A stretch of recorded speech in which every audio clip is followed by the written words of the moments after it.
Hi, this is Bill, the photo brother. And this is Dan, the video brother, and this is Stack Talk with the Rail Brothers, the podcast where we talk about big trains, small trains, old trains, new trains, and everything in between. And today we're going to have a bit of a travel podcast where we talk about some recent travels me and Billy have been on.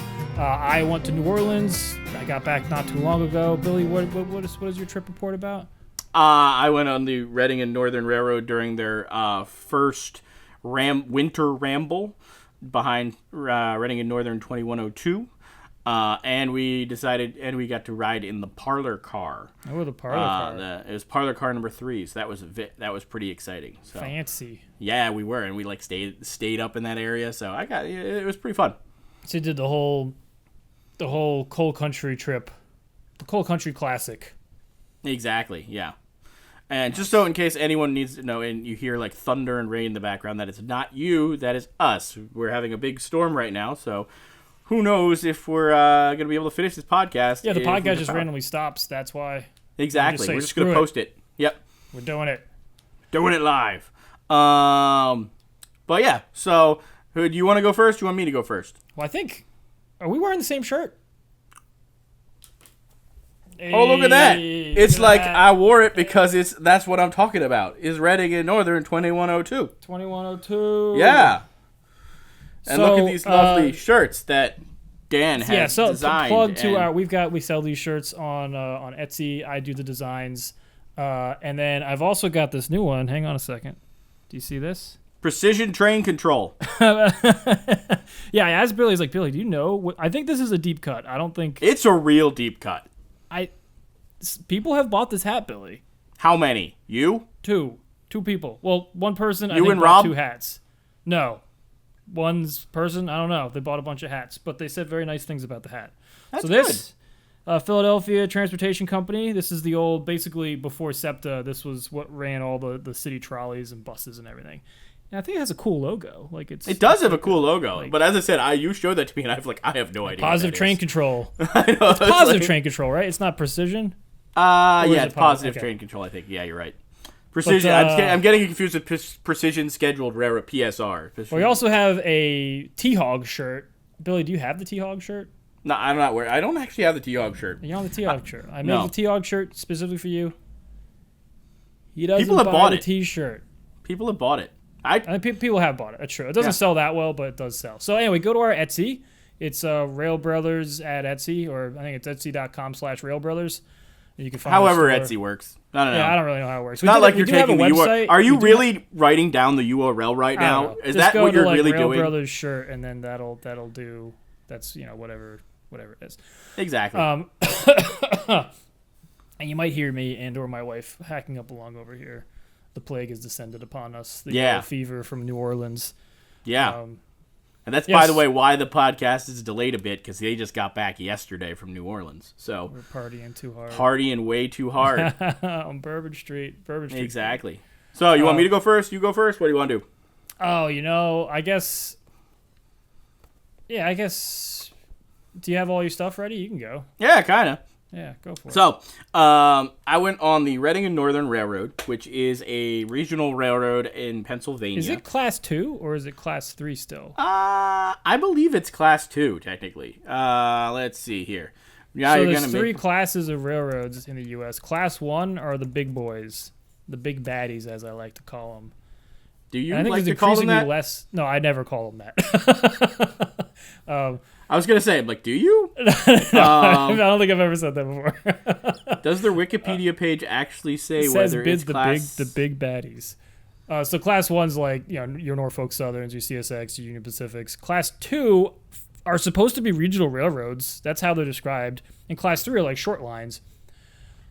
But a regional, I can't think of a more regional railroad than the Reading and Northern. Yeah, I'm trying to see here if... There might be some tax things where they want to be Class 3. So here's the fun part about this. I actually was listening to the Roundhouse podcast. It's a tax thing. Yeah, and they literally was listening to it today, and it has a guy from the Short Line Railroads Association on, and they actually explained it. It has nothing to do with route miles. It's all how much money they make. I would think the Reading and Northern makes a bunch of money, but it's a So $1 billion apparently. That's class one. A year, class one. Regional or class two is like 500 million. 500 million. Yeah. Oh, that's not that. That's a lot. It's still a lot. That's why I'm like, Yeah. they might not be a So regional. who is a class two? There's like what? There's like 2 class twos. I think Montana Rail Link was the only one I ever thought of was like a class two. Are there any class twos? I'm looking it up. Yes, there are. Who? Alabama and Gulf Coast Railway, Alaska Railroad, Alaska. Okay, that makes sense. Buffalo and Florida Pittsburgh East Railroad. Coast? Yes, Florida East Coast. Okay. Iowa Interstate, Okay. New England Central, New York Susquehanna and Western. What? There are a few They here have that I'm 500 skipping. million? I think that's what So, it's. so New York Susquehanna. Here, wait. Let's see. Here it is. As of 2021, a Class 2 railroad in the United States has to be revenue greater than 39.2 million, but less than 489 million. So that's what it is. Class 2. That's Class 2. 39 million. Yeah. More than 39 million. Reading and Northern's gotta be in there. Nope, they're not there. Really? Yeah. Wow. Providence and Worcester.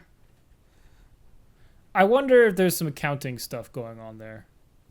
Well, let's see. It's revenue? They said revenue? 39? Revenue, greater revenue. This is what Wikipedia says, so who knows?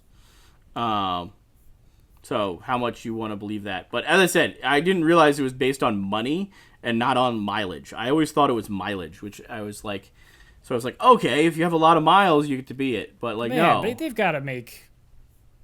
They probably like make $1 million just on the... All right, so then here's interesting. On Rail State, which I don't know what that is, .com, they list Reading and Northern as a Class 2.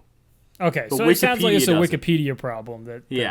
This could be a Wikipedia problem. Billy, So it's like, edit that right now. Actually, edited. I'll get out my old middle I school. have never edited Wikipedia. You can do that. Oh Dan. my gosh, it's your civic duty, Billy. You have to do it every year, don't you know? The police comes after you if you don't do it. I don't think that's true at all. No, I'm making that up. Yeah. But it should be. It should be your civic duty to make a meeting. So like below that positive. threshold then is a short line railroad, which, so those are like they the can really lose small a bunch ones. of money. But getting back on topic, because wow, we went off topic. The greatest Class 2 railroad in the world, Reading and Northern. I guess. But they're, I don't know. I think they're one of the coolest, mainly because, we are fans of the Reading. We apparently have shirts made of it. Matching shirts, yeah. Matching shirts. Our mom would be proud of us. She always liked to put us in matching outfits. I should have been in a red shirt. You should have been in the blue shirt. It's true. I don't it's sell true. in red, I think. Yeah, you don't sell it in blue either, I don't think. I I think we're wearing the two colors. It would clash. Yeah. In the but it's colors. Reading. It should be red. Red. Maybe I just do the Reading in red. That doesn't make any sense. Well, to be clear, our shirts are Reading. They're not Reading and Northern. Yeah. Because I don't want anyone to sue me. Yeah, exactly. We're gonna get sued by the big railroads that still own the Reading copyright. Yeah. But so I got to take a ride. They restored Reading and Northern 2102, which is a big 484 Northern locomotive, formerly a Reading Railroad locomotive. Originally built in the 1920s as a smaller locomotive, a 280, and then modified in 1945, basically rebuilt by the Reading shops into this 484 locomotive. They've had this locomotive since the 1980s, and famously this train in the 1960s ran the Reading Rambles, which were basically after steam had kind of died out on a lot of the railroads. The Reading decided, hey, we still have a few of these steam engines. We're going to run them throughout our network and just run them real hard, run them fast and everything like that. And it kind of was some of the starting sparks of some railroad preservation stuff going on with steam engines. Did Strasburg exist at that point? I think so. But that it would have been like Strasburg and that's it. I think there was a few. There was a few out there. Like, they were all kind of like starting at that similar time. But as I said, this was probably like the biggest, like, oh, this is mainline thing. Especially since they had just basically gotten rid of all of them. Yeah. So it was one of those Reading Rambles. And being the Reading and Northern, where they have a lot of trackage that the Reading had, including the Reading main line from Reading to Tamaqua, they would actually bought the engine and then restored it in the 1980s. It sat for a while after that, in the 90s and 2000s, until they restored it. In 2010, 21, 2022. It's on the back of our shirt, but we don't take take off what the is shirts. it? What does it say? No, it just says the name of the engine. I think it was 2022. Because it was right after Bobby. Say, on the back, it doesn't have like a date, and it's like 2023. It does. Rambles. I can't see the back of my shirt. Oh, okay.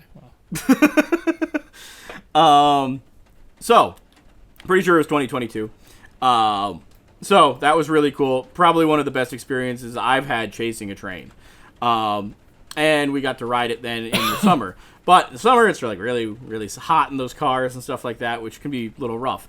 So they announced this year. Because a lot of them are not air conditioned. So just be aware if you book tickets. And I think we highly recommend booking tickets on it. It's a great trip. Oh yeah, it's a great. Just be cognizant of the time of year and the weather you're gonna get, and if the car is air conditioned or not. Yeah. So they announced this year that they were going to do a winter ramble. So this is in early February of this year. They were doing the ramble. So this is the first time it's been run in the winter since, I don't know, maybe like since at least the 80s, if not earlier. And then there's potential for snow. So I was kind of on the edge of like, do I want to actually ride on this, or do I want to go chase it? Because that'd be some great footage. And yeah. Then on Facebook, I saw that they put out a thing being like, hey, we are opening up parlor car number 3 up to anyone. And, if you like, you have to call in, but there's tickets for it. And this is one of the Reading and Northern's kind of private cars. It doesn't get opened up as much. Andy Miller, the owner of the Reading and Northern, this is like one of his private cars kind of thing. And actually, let me see if can you share the screen with me, Dan? You're not allowed to share it? Oh, no. Okay, cool. I just wanted to make sure that I was allowed to. I think you are. Mm-hmm. Where is it? Tire screen. Share. There we go. You see? See my face? A bunch of my faces? See my lovely wife? All the faces. Yeah. So, this is the car. Wow. This is parlor car number 3. It's actually furnished with, by Andy Muller's wife. All of the furnishings are accurate to 1920s and 30s. Cool. I was like, oh, this is so awesome. It was it really felt like we were like riding on like a really. You're ready to bust some unions. Yeah, I guess so. So yeah, I thought it was a really fun experience. They did a really good job. Speaking of temperature-wise, it was snowing. It had snowed a few days before, and it actually had been like starting to kind of snow by the time we had gotten back. But there was still a lot of snow on the ground and stuff, so it was kind of fun seeing it go through the through everything that way. And they had a potbelly stove there that was actually heating the car up, so it was great. That's pretty legit. Exactly. I feel like this is a form of rail travel and travel in general that really should make a comeback. Like the old swivel chairs, reclining swivel chairs. That was like the peak of passenger rail travel. Like if you got one of those seats, like you were on top of the world. You were. Well, they still have some swivel chairs on if you go in the lounge car. They don't swivel. I thought they had some swivel ones. Maybe some of them swivel on the in the Sightseer Lounge. Yeah, on the Superliners. I don't think maybe some of them swivel, but it's definitely not like this. Like I think I went on the counterpart to this at Strasbourg, the Modinger, 113, I think, and it it's all chairs like this, and it's a great experience. It's really cool. I think they should put that on modern trains and have like a really sweet like swivel setup. With all the, I think Japan has a few cars that are like that, but I'm not aware of any modern trains in the U.S. Like Amtrak should do that, or or Brightline, or if they're on the new Brightline line in the West Coast, they should put one of those in like the first class. I'd pay a bunch of money to sit in one of those, drink a bunch of drinks, watching the desert go by. Yeah, it was pretty fun. It was actually kind of nice because you know how previously when we rode it, we were kind of in the regular standard coach class. steerage, if you will, for those of us on the Titanic. Now I got up to, I'm in first class, I'm fancy. Yeah. They actually had like the car attendant would actually go and get coffee and everything like that. He got coffee for us. That was all included. It was pretty nice because usually we had to go like back to there and pay for all of that, which was nice. So they brought in coffee. They brought in some drinks, no alcohol drinks. Yeah, I think they run dry trains, right? Yeah, but they had like Coke and stuff like that if you wanted. They brought in like muffins and stuff like that.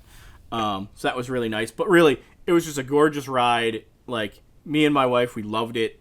Let me see if I can pull up a few more pictures of it, because they were like... so here...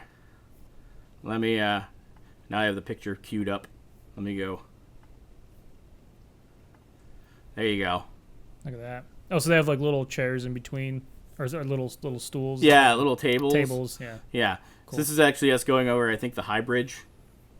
Nice. So this is the route. So the route we were taking is from Reading Outer Station up to Jim Thorpe and then back, which is the traditional Rambles route that they use. Yeah, so it starts here, Reading Outer Station. I don't see anything. What are you doing? You can't. No, I see. What are you doing? Google What are you Earth. doing? I'm just tracing the route, so it goes. I don't here. see anything. You don't see anything? No, I just see your face. Oh, hang on. Let me share screen. Share screen. There we go. I think it's because I was sharing my screen and then you just okay. like killed it. Yeah, you go over this cool viaduct. Look at that. Ooh, Yeah, that was cool. Viaduct. And zooming out, Reading's down here. So there's Reading. So you get on like up here. And you go up the Reading main line. Go see a Reading Fight Tamaqua. and Phil's game when you're over there too. And you go up. This is the old Reading main line. It's straight as an arrow for like a while. Yeah, and And what was pretty cool? much flat. Yeah, like it's pretty flat. The train I think can go pretty fast there, if I remember correctly. Yeah. And then goes through Leesport. I think this is. You my can zoom favorite out a lot shot. further. Nobody cares about this much. Yeah. And it's going to go up. Follows. This is the Schuylkill River. So follows the Schuylkill River. Yeah. Up Because I'm like, here you through don't need to go Hamburg. quickly. There's And then Port Clinton. That's where they have the engine shops facilities are. are. And you can also get on the train at Port Clinton if you want. But you couldn't get on the fancy train. Oh, is that right? That was they were only doing that at Reading Outer Reading Station, Outer which is Station. part of it. So, like, I made the whole weekend out of this because I was like, okay, I got from our dad got us for, my dad got us for, and my stepmom got us for Christmas a gift certificate to a bed and breakfast in Tamaqua, Pennsylvania. So that's actually where we would going through. Are you in Tamaqua now? Yeah. Okay, cool. So it's called the Bischoff Inn. It was really cool. Do you know where it was? Where Yeah, go to the left. Other left. That left, yes. Keep going. No, you're going the wrong way again. Where are you? What are you doing? All right. Where's it called? Bischoff Inn.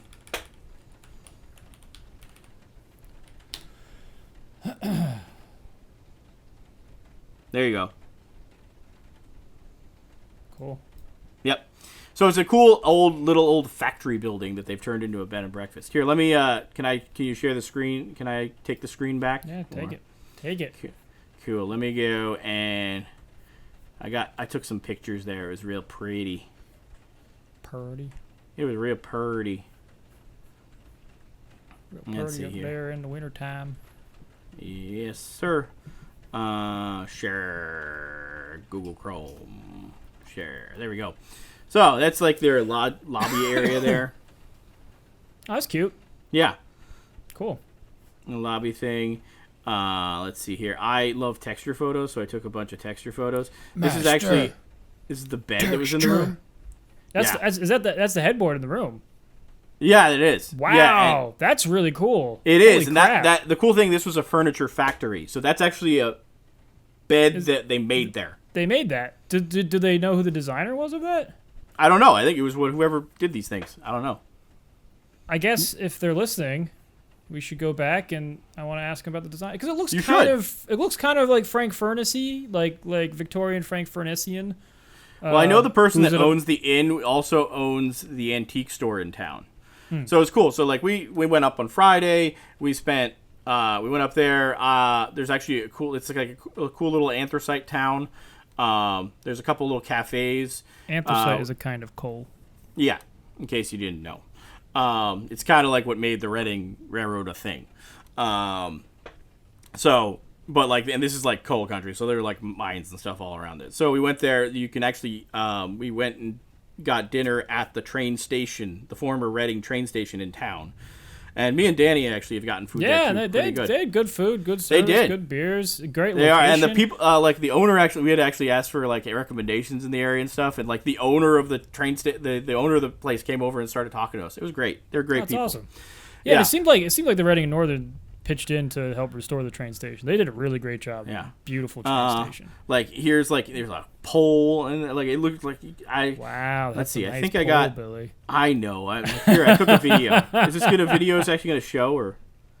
Yeah, I can see it. Yeah. Okay. That's some nice texture. Yeah, I know. That's what I was going nuts about. Oh, this is the room. I thought this was like the lobby or something. No, this is the room. That's the room. Cool. Yeah. It's very eclectic. I like it. Yeah. That's cool. See, look, and then it looks out over the hill. So is that's facing away from the tracks? That's like this is away from the tracks. Yeah. Do you have a picture of the train station? Actually, I didn't. Surprisingly. Well, I think we probably had one. We have some pictures. Let's see. We're going through here. We're looking through. Let me look. I want to show you some of these photos because these, like, I was just like, oh man, this is like the Polar Express. So it snowed right beforehand? It had snowed a few days beforehand, so there was like when you got up in the upper ones, they had like here like it's like you're getting it going across the frozen. That's going past Lake Hauto. Not Lake Hauto. Frozen. Oh damn. Yeah. Is that Lake Hauto? I can't remember. I think the so, big lake. Yeah. No. Yeah, I know. It was frozen all the way across. I'm like, oh man, this looks like the Polar Express. Wow. It was pretty sweet. That's cool. Yeah. We went to Jim Thorpe there. So like when you go there, the train drops you off in Jim Thorpe for a few hours to get lunch and everything like that. So that was fun. There's this cool little cafe we always go to. It's kind of like weird. It's kind of like Harry Potter-ish themed. Yeah, the nice thing this time of year is like. Yeah, like truthfully, going you're there. You're gonna be the only people in town at this point. It was great because like normally going into Jim Thorpe is mobbed, especially if you go in fall. Like this one, it's like, oh wow, we got to actually go and explore all the shops and stuff like that. Even in peak season, like they're set up for it, you know. Yeah. Like they can handle a lot of people. But like here's the engine. Like we got. Did you get to go up and blow the whistle? I didn't get to blow the whistle, but I did get to go up in the cab. Yeah. So. Who we got? We got the Fredericksons up there. I don't know. I forget who it was.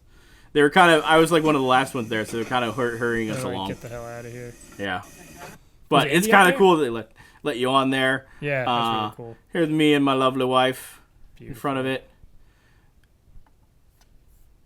But yeah, so it was good pictures. Oh, thank you. Yeah, look at that steamy train. But yeah, so it was a great trip. Let's see. Also, what was it? Back in Tamaqua when we got back, because it was like they had this Italian restaurant that was still. This was in February, like kind of near mid-February, like not quite. Like I think the first weekend in February, they still had all the Christmas stuff up, and it was crazy. Oh, that's cool. Like I still have my Christmas stuff up.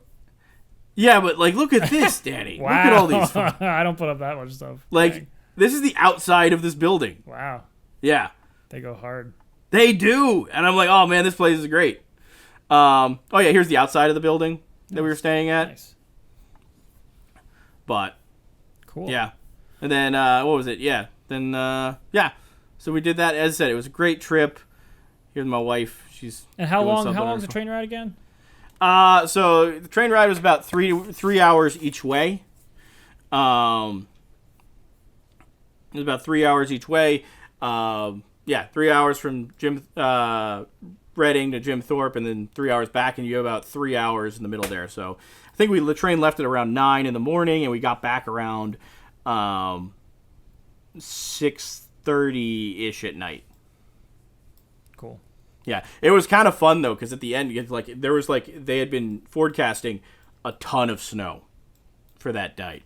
And like people were like really, all the rail fans were excited. Hopefully get snow and stuff. But like this was like, hey, this is gonna be detrimental, and you could tell on the hometown grade going out of there, they were flooring it.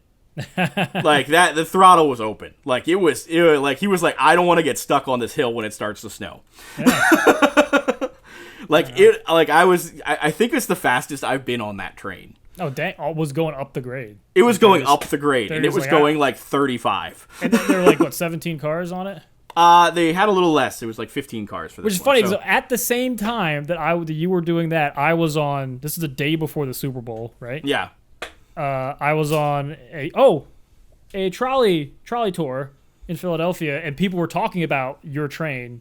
So the train world's not that big. They're like, she got 17 cars on her today. She's going really... Oh, yeah, 17. And 17. I don't know if it's 17, but... I can't remember. It might have been 17. I remember it was a little less than the max that they usually do. Yeah, it was a little bit less, and they said she's going to go real fast today, and it sounds like she did. So. Oh, yeah. It was like, as I said, this is like the fastest I feel like I was behind it. And I think I sent you a text message of like the speedometer thing of like, oh man, this is hitting 35 right now. Meanwhile, I was going, 15 miles an hour, tooling around West Philly in a little PCC car, that's all fun. Which was cool. Yeah, the I think it's the Friends of the Philadelphia Trolley is the group that's doing it, and it was a fun time. You had some Philadelphia area rail fan classics out there, if you will. And we went, and it's weird because like around my house, so like you'd stop the trolley.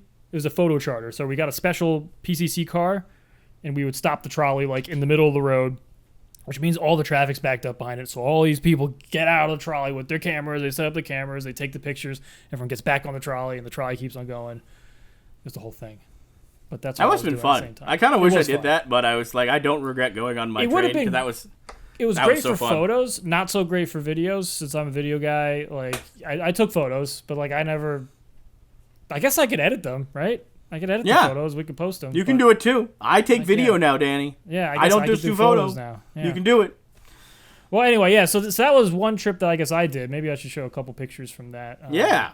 Let me see. Hang on. It was fun because we had on our stories at that time on Instagram stories. You'd have like you on a trolley and then me on a really fancy train. And I think there were several followers that were like, that is the fanciest trolley I've ever seen. People were very confused. That was in February, right? Yeah. Yeah, let's see if I can. Trolley. I'll keep this brief. We should remember, it is a podcast, Danny, so we should probably try to describe the pictures. Yeah, so it was a special PCC car. So Philadelphia, it's one of the few... This will be a good segue. Is one of the few cities in the U.S. that never got fully rid of their streetcar, trolley, tram, whatever you want to call it, network. And so we had a bunch of these PCC trolleys, which are sort of like a 1950s era streamlined trolley that was very popular all across the U.S. and was kind of a standardized design that you see all over the place. So Philadelphia had a bunch of them. We mostly replaced them with the Kawasaki cars, which are these more blocky Japanese design. Those are the ones that I take every day. I live in Philly, so I take the trolleys all the time for like work and to just go around the city. But the PCCs, they've brought back a couple times, and they're currently used on the 15, or the G is what it's called now. And they were restored once, became quote-unquote PCC2s. That's what gave it the little hump on the top and actually gave it... Air conditioning and accessibility. They have a wheelchair lift on them, so they're actually more accessible. Like the 1950s trolleys are more accessible than the K cars because they're high level or high. You have to step up to get into them quite a bit. They need to go back in for overhaul, so now they're PCC 3s, quote unquote. And we got to take them on some not exactly. Oh, that's a dog. On some kind of rare mileage. So there's me in front of it. Oh, look at you. You got a little vest Yeah, we on. had to wear high-vis for this. Everyone had to wear high-vis. That was part of the rules. Here's all the dudes. And it was all dudes. They were all just like, no, we all got to look like nerds. Yeah, they're all, yeah. And basically, look at this. Everyone, like, gets out to, like, take a picture of the trolley. Oh, that's great. You see everybody there. And we're like, okay, take a picture. And people were, like, backed up on the street. So is this just on Girard Avenue, or did No. they do So that's the thing. So this did not go on Girard Avenue. This went all in the K-car territory, which is actually the areas that I'm on all the time. Oh, that's cool. So like here, So you were like, why do I even care? Yeah. So like, there's like a chance that I would have seen someone be like, "Damn, what the hell are you doing?" I was like, "No, I'm taking pictures of the trolley, don't you know?" So this is like this is the side of Penn's campus. This is 40th and Spruce. So I used to live down the street for a little bit. And I'm emulating Billy on this because you can hear the shutter in the click, click, click, click, click. Hey, I solved that problem recently. Yeah, so that was kind of cool. So we went all around West Philly, which is kind of unique because this car typically isn't around West Philly. And I think people noticed it. You know, there are trolleys going around here all the time, but it's not the PCC trolleys. And so it's kind of unique. People would turn around and be like, oh, look, there's the PCC trolleys. They kind of understood what was going on. And actually, if you look over at the little logo, that's kind of this logo right here, but it's modified to say SEPTA on it. Well, that's so cool. Anyway, that was you should make a modified one with SEPTA. And then even the guy that organized it had this is the cool number 9000 Kawasaki car that they redid in the original paint scheme for SEPTA, and they put light rail vehicles forever on the and that was in revenue service, the one right there. So that was a lot of fun. It was a good time. So the other city, one of the other cities that never got rid of its streetcar system was New Orleans. Wow, right? Look at you. That was a segue. Yeah. Whoa. Whoa, it's like I am impressed. I'm a professional, Billy. Look at that. So they're actually, it's interesting because they never got rid of their trolleys, but like they really didn't get rid of their trolleys. This trolley is from like the 1920s. So the oldest trolleys that Philly runs are from the 50s, I think. I have a question. Really freaking old. Yeah. Did you ride the streetcar named Desire? No, it doesn't exist anymore.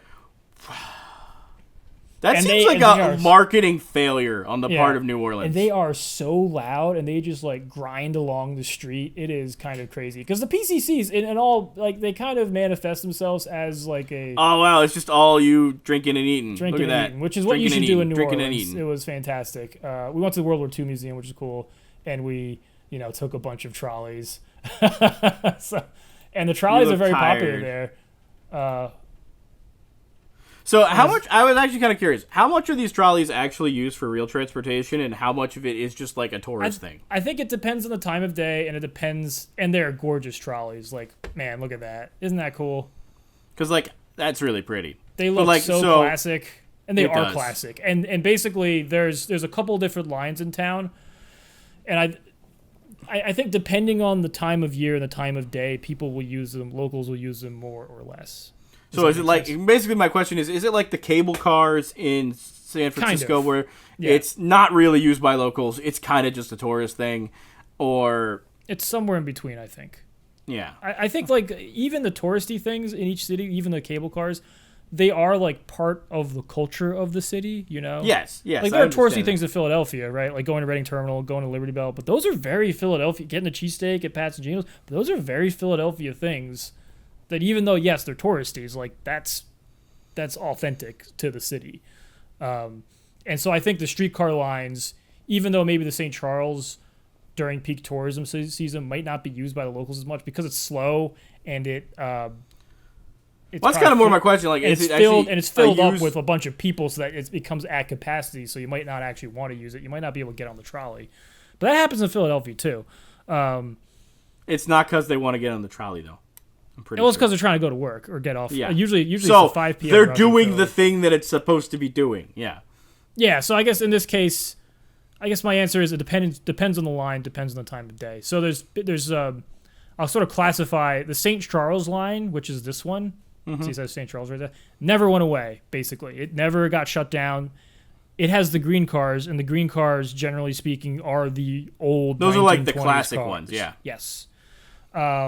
The other lines, which is like the Canal Street line, the Waterfront line, they did go away at one point, and they had to kind of replace them back. So those were. Oh yeah, you need to talk about the steamship. Yeah, I'll get there. Yeah. Oh, so those ones aren't. And I got a car too, but I won't get into that. Those ones are replicas, I think, made by Brookville, and they're red. So this is one of them. They look very similar, and you can tell the red color is a giveaway. They're the replicas. And then the little humps on the top, they're air conditioned. You can't open the windows on them, which is kind of lame. But they're cool. They have very much a similar like vibe and aesthetic to them. And that runs on Canal Street. So that runs. So if this is New Orleans, let me pause this. It's still going. Get out of here. Stop it. Stop it. Stop it. Stop it. Okay, so here's New Orleans, right? You're in Louisiana. We're looking at a map of New Orleans. For those of you not watching the video. This is the French Quarter. There's a quarter of the city that is called the French Quarter. That was the original part of the city. In a lot of ways, like Philadelphia, there was this kind of old city in Philadelphia. Well, there's the French Quarter in New Orleans. That was the original. Like, this used to be the whole city right there. It was just this kind of square mile, this gridded little bit. So the city kind of expanded out in all directions, but this side going to like the west, which is kind of upriver, that became the fancier side of the city. So they built the St. Charles streetcar line, which is this black line that follows the crescent curve. Why is that black? River. Why is it black line there? Or is it because it's like tree lined or something? Or no, that's just because of Google Earth. I have that. Oh, okay, that's what I was wondering. I'm like, it is pretty tree lined. It runs a pretty good distance all the way across the city. And then it goes way uptown, and then it goes north and kind of ends way up here. And so that's the one that never went away, and it's absolutely beautiful. You have to do it if you're a rail fan, even if you only kind of like trolleys, and they call them streetcars, but I call them trolleys because I live in Philadelphia. Don't come after me. They're coming after you. With their po' boys. And I don't know. yeah. What else? They're going to get a voodoo. They're going to get a voodoo doll of me and get me. Anyway.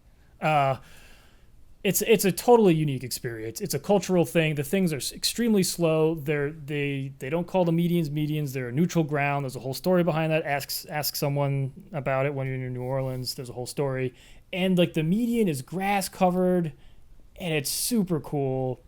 They go so slowly. I remember my first time I was in New Orleans.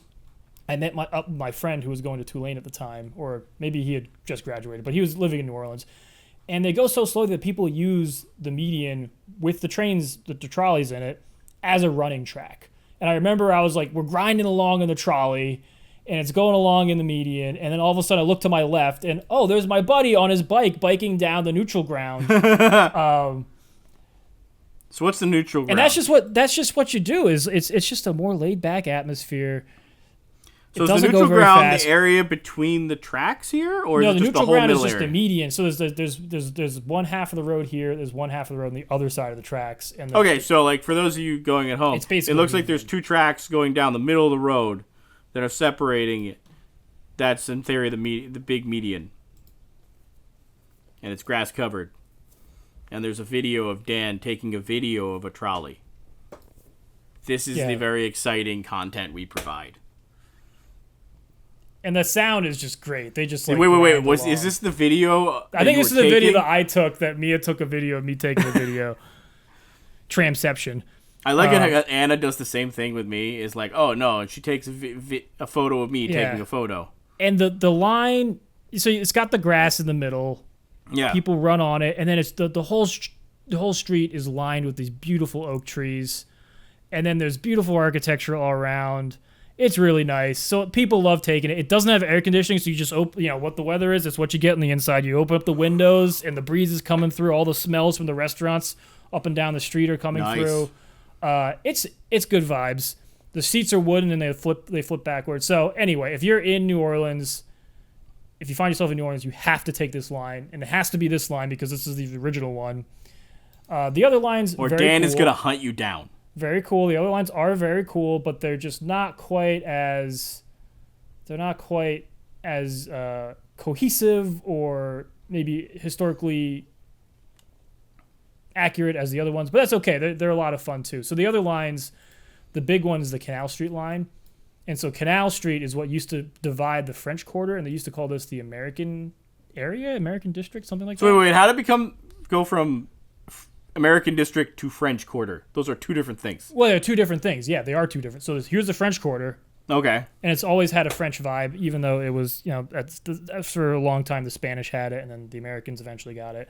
So then as the city expanded, this area became Okay, so next to the French Quarter. Next to the French Quarter was like the American city, effectively. That was mostly controlled by British and English speaking. This area was French speaking, and even though it was part of the U.S. for a long time, it kind of had its own sort of set of rules. And so Canal Street, which is this street, was divided the two. Got it. And there was even canal? Strife between the two. There was never a canal on it for some reason, but it's called Canal Street. I don't know why. But there was a fight between them, and basically, if you were trying to make a business deal between the Americans and the French, you'd go to what was called the neutral ground, which was Canal Street, the middle of Canal Street, because it was right in between the two. So it has this gigantic median, effectively. It's got like 2 or 3. Here, this is where the St. Charles line loops around, and this is the Canal Street, which kind of runs all the way from the river, the Mississippi River, way up here to what's called Midtown. And then it splits into two and has one branch that comes over here to City Park, which is super cool. You can check out the art museum, and there's some cafes up there and some good food, or you can go straight and go to this gigantic cemetery. So that one's a more modern one. That was developed around, like, I think the late 90s that happened. And then they started to expand it a little bit more, where they have the waterfront line, which goes all the way to the French Market.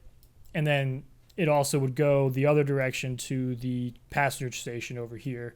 And then they also expanded it this way up along, what is the name of the street? Oh, gosh, I don't know the name of the street, but basically it's like the north side of the French dish. Got it. So they've expanded. They have a decent. So they've been expanding it. When I was there, unfortunately, there was some construction happening, like this big interchange between like 3 of the lines. So I had to take a bus from this area to this area and get back on the trolley and then go back up. So it wasn't quite as seamless as it could have been. At least when I was there last time, it was a little bit more seamless. But I mean, the whole city should be given an applause that they just still exist. Because Katrina, man, like devastated 80% of it. So just the fact that they're still going and people are still partying and having a good time. Good job, New Orleans. You're doing great. Woo. So yeah, so it's a great city for if you love streetcars and trolleys and trams. It's a great city for trains. You do have a bunch of trains that are coming down to the river and the ports, because this is by tonnage the busiest port, I think, in the hemisphere. Really? Possibly the world by tonnage. So think of this. This is all of the barges coming down the Mississippi, and they have like stuff that might not be worth a whole lot on a per pound basis, but they have a shit ton of it, right? So it's like all like the grains coming down, and so that all gets transferred into big ships to be exported, or it gets transferred from big ships to trains, et cetera, right? So there's some big trains that come down here. I didn't do a whole lot of rail fanning for big trains when I was there.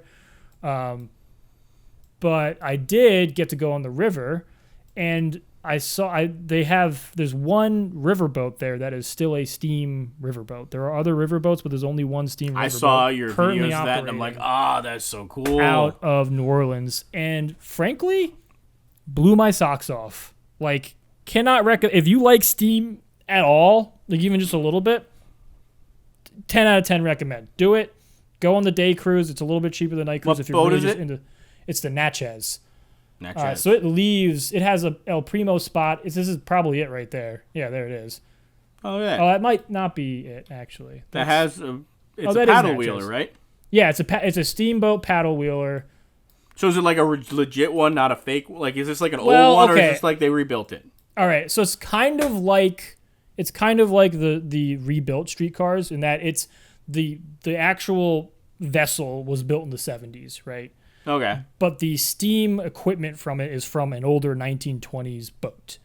So I think it's kind of the best of both worlds, because frankly, so it's like a ship of Theseus almost. Kind of, yeah. So and it's built to the design of an older boat, so it's kind of got a deck layout similar to the older boats, and it looks like the older boats, but it has modern functionalities and features. So I think it's a good idea. There's a reason why a lot of those 1920s boats don't exist anymore. It's probably because they're dangerous. And so I'm glad it's a more modern boat. Yeah, this is a steel boat, but the steam plant on it is freaking legit. Like, my socks were. So I guess because I knew this was like a. Show me a video of it. I don't care about the Google Maps, Dan. It didn't quite. I didn't think it was going to be a good time, and I saw a bunch of people like lining up to get inside the boat, and I was like, oh, this is just going to be like a corral of all these people. You didn't think you were going to have a good time? Right? You didn't think you were going to have a good time? I honestly, no. I thought I wouldn't be able to go in the engine room. I thought it would just be like, oh, there's a diesel engine that's actually doing all the effort. But I was completely wrong. Like, look at this thing. So this is a 1920s double expansion reciprocating steam engine. They have two of them. There's one on each side that powers the paddle wheel in the back. And you could just walk right into this. Like, you just walk in there, and while it's operating, it is super cool. And there's all, it's just absolutely incredible. Oh man, I wish I had the sound for this. This looks so cool. So they do have a diesel generator, but it's there for the electricity, and it does operate the front thrusters, which they obviously didn't have in the 1920s. But like the actual power is coming from the steam engine that's powering the boat. That's cool. So I'm gonna be the guy. Is it coal powered? Is it oil powered? It's oil. It's diesel. It's diesel. Diesel. They burn diesel, evidently. Okay. But it is. And so how here does that work? actually, I thought diesel needs to be like really high pressure to make that work. Really, what? Doesn't diesel need to be really high pressured for it to like? Oh, to actually combust? I don't know. That's what they said it was diesel, but it burns some sort of oil petroleum product. Okay. Here's the two boilers, right? So here's their older boiler on the left. They just replaced the one on the right, so that's a new boiler that they got. But it has like a freaking legit steam whistle. Do I have like a good?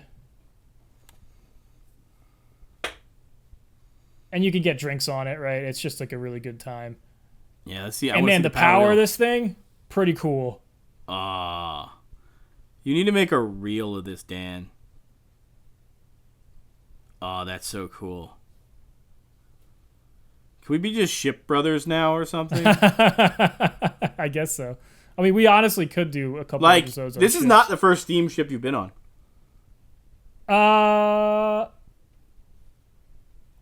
Yeah, I guess we were on SS Norway. That was a steamship, right? Legit steamship. Yeah. So this guy's ocean there with liner. Let's get that right. We were on a steam ocean liner. An ocean liner, yeah. This is not an ocean liner. So this has the reciprocating steam engines, like an older, like Liberty ship. But it still has the engine telegraph, which is what this guy has that goes up to the bridge. And up there at the right, that red handle, that's basically like the reversing handle on a locomotive. So when he gets the order, he'll, let's see. Oh, I just missed it. Here we go. And I talked to this guy's ear off, by the way. Everyone's super friendly. It was freaking awesome. So he's closing the throttle. So how much do they actually control from the bridge on this thing? Is it just not a whole lot? So yeah, you can see there's a steam whistle going. Like I can't hear it, Dan. So you sorry, you can't hear. Okay, yeah, the steam whistle went. And now we're just going on steam power. That's it's pretty awesome. cool. So this is us pulling out of New Orleans. So 10 out of 10 recommend. You can just hang out back here on this bench, drinking a bunch of drinks, talking the ear off of the engineers, while there's like literally like this like reciprocating steam engine like a foot behind your head. It's so cool. That's so cool. So like really when they're on those ships, they're like on the top on the thing, they're just like they're not really actually controlling the speed at all. They're just telling somebody down below go faster or whatever. Yeah. So it has a I've seen that in Titanic, but I was like, that can't be real. Like that's what have some kind of connection. Yeah. But like, and so basically, he's got a pressure that he's trying to maintain in the engines themselves that kind of dictates how fast it is. So he was telling me the full ahead is 150 psi's in the engine. The boiler is feeding it at 200, and then the like half is 100 psi and slow is 50 psi. And so basically when he gets slow, he has to regulate that throttle to make sure it's right around 50. Let's see, where do we got this? So he's in reverse right now. Did he go? Yeah, slow's 50 psi. You can't. So for those going at home, he's got like a little like wheel that he can spin. And basically the captain has a telegraph up there that he'll ring back and forth, and it rings a bell for this guy to hear. And so he's getting ready to close the throttle when he hears the order from the Captain. the bridge and the captain. Bridge. He's getting ready to respond quickly. And so basically when you're doing a reversing maneuver, like you have to respond really quickly because if you don't, like you could the boat can go off course and stuff, you know. Like Billy remembers our dad had a boat, we would mess around with it. Like if instead of pulling the engine in reverse, you had to like tell someone to put the engine in reverse. Yeah, that'd be crazy. Oh, I just missed it. So the little wheel is the throttle, and then the big red so that's the throttle thing he's is the closing right reverser? now, and there's the reversing. And there's a power reverser just like on a steam locomotive that's off to the left. So he has to cut the power to the engines before reversing it. And then right now he's in dead stop, I think. He's going to get another order to go the other direction. He's going to open up the throttle. And he's opening up the throttle. So yeah, now he spins it. Yeah. He spins it, and then it goes to each engine. So there's an engine on the left and an engine on the right. And he's got, these are all the pressure gauges in front of him. So he's trying to keep one of those at, if it's slow, it's 50. If it's half, it's 100. If it's full, it's 150 PSI. Like, is this what Pop was doing in the yeah, potentially, yeah. Now, I was talking to this guy because the one that he would have had that would have the reciprocating engine was that destroyer he got from the U.S., the four-stacker. Oh, yeah. That one was it St. Mary or whatever? Yeah. A piece of crap. Yeah, all the other ones he was on probably had steam turbines, which was kind of a different animal than this one. Yeah. So anyway, just like super cool because you can chat up everybody. The whole place was designed to kind of be a showcase of the technology. That's so cool. Like, and you can just walk right in, like drunk, and just have a good time. It's really so cool. This kind of made me really want to go to New Orleans. Like, I've always been like, oh, I can go to New Orleans and stuff like that. That'd be fun. But that makes it kind of a little bit more like on the higher. Yeah, and there's the boat, and there's like all these bars, and you could do like a jazz dinner or whatever on it. But like honestly, the one I had, it was an hour trip up and down the thing. And Mia was out there. Poor Mia was like there taking videos of this thing for me. And this is probably the reversing maneuver. So what's that other ship over there? That's one of the fake. That's not a steam powered. That's a fake one. Yeah. So is this the only real one? This is the only steam powered one. They're all real paddle boats, but they're not all steam powered. Yes, this is that maneuver from the outside where they're curling forward. It's probably half forward. Oh, so you got video of this thing both places. Yeah, so it's half forward. Are you going to make an actual video of this, Dan? Yeah, I think I will, actually. And then he stopped it, and then it's going to reverse pretty soon. Let's see. Because I asked Mia to go out here so she could catch it going in reverse. Oh, there's the bell ringing. So it's going to stop. We don't hear anything. Oh, sorry. Well, there's a bell rang. So he's stopping. It's going to go in reverse. There we go. Yeah. Isn't that cool? So you saw him before if you could watch. It's the same, you're seeing the resultants of this You can guy. see us actually see these things on YouTube if you're interested and not just listening in the car or it's somewhere. pretty cool. Or and there's maybe a Dan calliope will on the actually roof make a video of it as well that plays. I think, Dan, when you do this, you should redo our logo in some way. Like, have it so it's like Rail Brothers, and then like have the rail like get like bounced off by like ship or something like that, or like boat brothers. Yeah, I don't what know. Do we like? Boat brothers, ship Boat brothers. I think it'd be channel brothers because like a rail is a thing that the train is going on. Buoy brothers. No? Okay. All right. Well, I don't know. I think, yeah. Anyway, so that was the thing that really surprised me because I kind of didn't. I thought it was going to be really gimmicky, and it was like surprisingly legit. Like as legit. It felt as legit as the well, maybe not quite as legit as the streetcar, but it felt very legit. Yeah. Man, look at these streetcar scenes. That's great. We're on a podcast, Danny. We can't be showing this. Make a video if you want to show stuff. There's some good vibes in the city. So then on my trip, we topped it all off by taking the Crescent back. The Amtrak Crescent. The Amtrak Crescent, not the Southern Crescent. And we did go to this restaurant. They collected these little. I was like, this does not look like the Crescent. Some of them are of railroads. I thought we took pictures of the ones that were railroads. These are... Yeah, this is LNRR company. You got the Seaboard Railway System, United States Lines. The I don't know what that is. Something Pacific Railway, but they're from all across the world. This guy will collect. The proprietor of our. All right, let's see the train. Come on. Oh, sorry, yeah. So train was great. I think the thing that impressed me most about this train is this is the first time I've been in the Viewliner Diner, I say new Viewliner Diner, and I kept on referring to it as a new Viewliner Diner.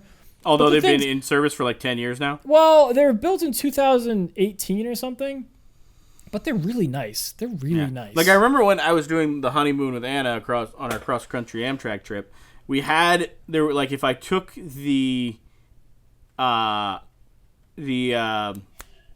Empire State, Lakeshore. The Lakeshore, jeez. Lakeshore Limited. There we go. We got there. It would have maybe had this, yeah. The Lakeshore Limited, we could have had that, but they also were not doing the full dining experience at the time.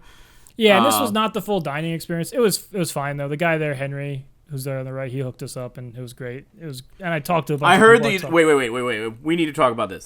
You told me they did not have the Amtrak steak on there. No Amtrak steak. I mean, so the kitchen wasn't. I mean, they basically were heating up food, kind of like an airliner. But the food was pretty good, and these are real flowers that they put on the table. I want the Amtrak steak. Yeah. I mean, he was kind of saying, I can't wait for when the chef's back, and it's going to be great. But he was awesome. And so it's a really beautiful space. It does look really nice. It's really, they did a really good job with it.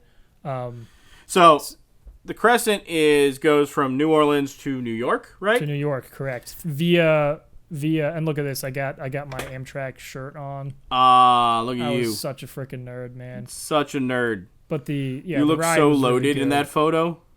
I don't know if you're loaded or exhausted. But you go across, you kind of skirt the edge of Lake Pontchartrain on it. That's so city, cool. Which is pretty cool. So it's a single level train, which has its benefits and detriments, right? Where basically you have Viewliner equipment. You're not going to have the Superliner equipment. So the Superliner has the Sightseer Lounge, which I think is better than anything that this has. But the Viewliner Diner is super cool, and actually I think is the best dining situation. If they finally get the chef back in it, will be the best dining situation they have there. Has it ever actually had the chef? Yeah, I think they cut the chef, right? I think the Floridian has the chef now. But the Floridian has Superliner equipment now. It doesn't. No. Oh, it doesn't? No, you're right. They replaced it, didn't they? Yeah. They have it with the... Yeah, so it does not have... Yeah, it's single layer. But the Viewliners, they ride super nicely. So nice. So were you also... did you have a Viewliner sleeper as well? Yeah, I had a Viewliner sleeper as well. The train had a P-42 Phase in the front. 7. Phase 7, evidently. Not Phase 6. A rail friend of mine corrected us that this is not Phase 6. Phase 6 was only a couple ones. But this is my first time seeing a P-42 in Phase 7 in action.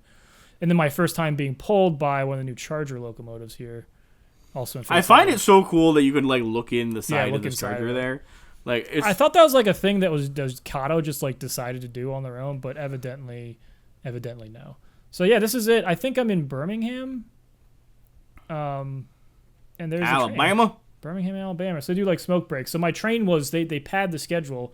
So my train got into Birmingham a good 2 hours, an hour and a half early. Oh, so wow. It just sat there for an hour and a half because it went through the station stops. Whoever the engineer was and whoever takes care of the track south of Atlanta to New Orleans does a great job. It was one of the smoothest rides I've ever had. New Orleans to Washington, not so much. But then Washington northbound was pretty good. Washington northbound?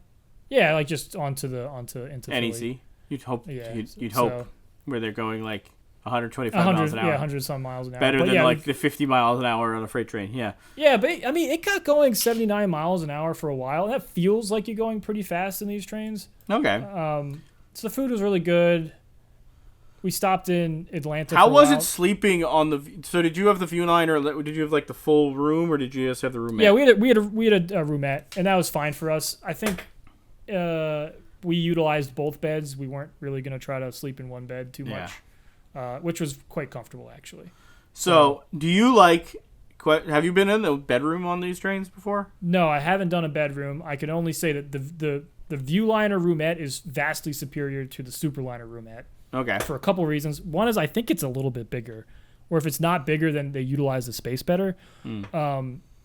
And 2, because they have 2 windows on it. So the Superliner roomette, the upper bit berth does not get a window. You're in this like little freaking coffin up there. This one, there's 2 windows in it, just like how you see there's 2 windows in the diner. You get 2 windows in the Viewliner. Yeah, no, that's one of the things I've really been cool. thinking about. I want to try to do one of the and the Viewliners are one of the best. Routes. You can see here, this is the bed that drops down from the top. Yeah. So it's and there it is. You have a little latch. So you Yeah. can pull it down yourself or the attendant. There's a room attendant in every car. They can come down and they can do the turn down service after dinner to get it set up. And this is us pulling into Philadelphia, and I've got my PTC hat. Then Oh, and I did. everybody's They do an engine change in Washington D.C. So Yeah. this is Did you get the engine change? yeah, I did. Oh, fun. So this is them uncoupling it. How quick was the engine change on it? Not quick at all. Definitely not like New Jersey Transit at the South Amboy. And the problem is like when they do it is all of the train goes dark and you can't use the bathrooms. And my lunch was scheduled for 2:00, which is right when they're doing this, so we couldn't have the lunch. And they're uncoupling it. One of the engineers had an East Broad Top hat on, by the way. So shout out to that guy if he's listening. You're like, haha, we found you. You're a It's foamer. like these guys know these guys know what's up. And the cool thing was when that was happening is we had a phase 4 Amtrak Heritage P42 that was there, and basically they just like took all of the diesel trains, the diesel locomotives at once and pulled them all off, and then put all the electric locomotives on at the same time. So that's them pulling off the electric, and this is pulling off the diesels, and this is putting on the electric. And you got the Sprinter on there. Yeah. And they didn't get the bam. They just whacked it, and they didn't get it the first time. They do it again. Aw, guys, come on. It's like they're No, it's bouncing. fine. I've seen lots of railroads that happen. Yeah, but now you're broadcasting it to the whole world, or all like 10 of our followers. There's dozens of us. So they do it again. So they hook it up, and then I had to skedaddle to get back on the train because like the lady who was there. Oh, here it is. 2018. It was built in Elmira Heights in 2018. There you go. So there's us at the Gunpowder River Bridge. Just some shots of the inside. So I had one of the older Viewliners. So one of the weird things with the older Viewliner rooms is that they have a toilet in the room. Oh yeah, you have the toilet in the room, yeah. Which is weird. Where you basically have your head and gross. go sleep. Go sleep on your potty. So if that freaks you out, you should call up Amtrak and make sure you get one of the newer Viewliners because they did 2 runs of Viewliners. They did one in the 80s. They did one. Do you have like the option of that? Like, or there's like I don't know. I think I could have like called up and gotten specific with them, but I never did it, and that was fine. Like, admittedly, we had a similar thing when we were in the Superliner bedroom. You have, but there's a room. There's a room. Yeah. You close the door to it, right? Yeah. It doesn't help with smell. It's just like, frankly, it was fine. The smell was not like, we had some policies that we established that helped that, but we didn't, there's no smells coming out of it, right? It was fine. So it was good. I've heard horror stories, so sometimes it doesn't work out well. But you actually have to like step on top of the toilet to get up to the second berth. So it's part of the ladder. Oh, really? Very weird. Do you have like a picture? I know it's weird, but I'm curious what it looks like. I thought it was just like under a seat. No, it's like, let's see.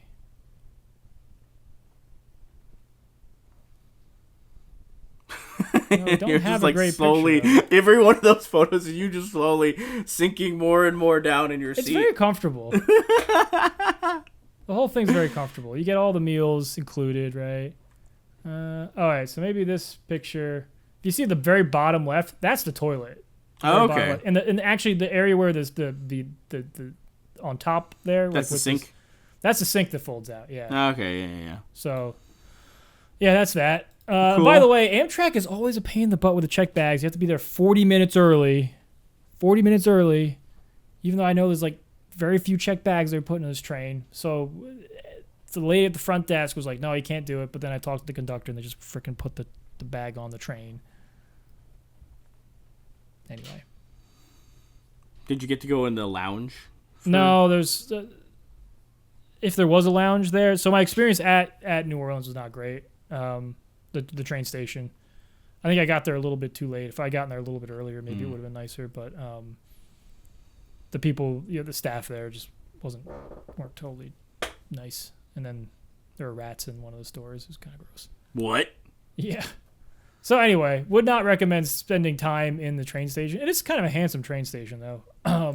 It's like one of the newer ones, right? It's not like it's probably like a 40s or 50s design is what it looks like to me. Okay. It's older than and the streetcar, when the streetcars are fully running, like you can see there's a streetcar station right to the left there. That would drop you off right there. But we had too many bags, and it's right by the Superdome. Anyway, yeah. So New Orleans, the Crescent is a really good trip. It doesn't have like super majestic scenery like the California Zephyr, but it's a good time. If you're able to get a sleeper, I recommend it. And yeah, so that's New Orleans, a great city for anyone that likes steam trains and food and good vibes. Well, not steam trains. They've steam boats and trams and history and culture food and drink. Yeah. Well, anyway, that's cool. I think that's both of our kind of trip things we were talking about. I don't think I really did any other trips.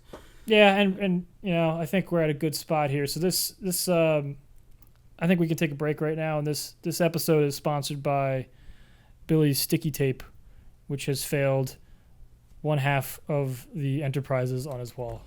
Yep. So it's brought to you by Scotch Tape. Or it's not Painter's Tape. Painter's Tape. Brought to you by Painter's Tape, Rail Brothers. Yeah. And with that, and subscribe to all of our things. Yeah. You go Instagram, YouTube, Facebook, TikTok.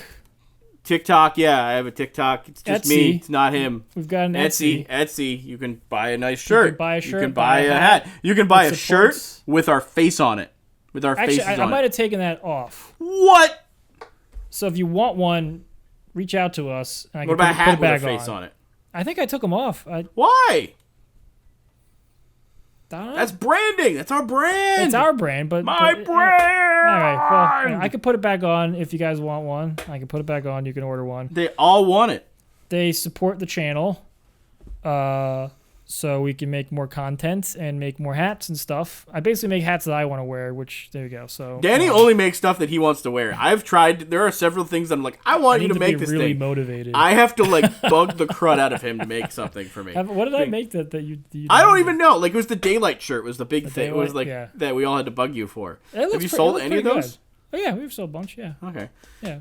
Probably what other things do you guys want? Let us know what Dan should make. I think he should make. You've been trying to keep me accountable, but I do. I try to keep you accountable, but Danny, you either need to make videos or make shirts. You gotta do something. Just make something. But all right, yeah. Well, follow us on all the fun things. Hope you enjoyed. Like and subscribe. Right. Bye. All right.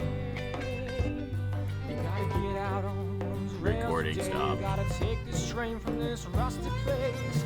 Take the first train today.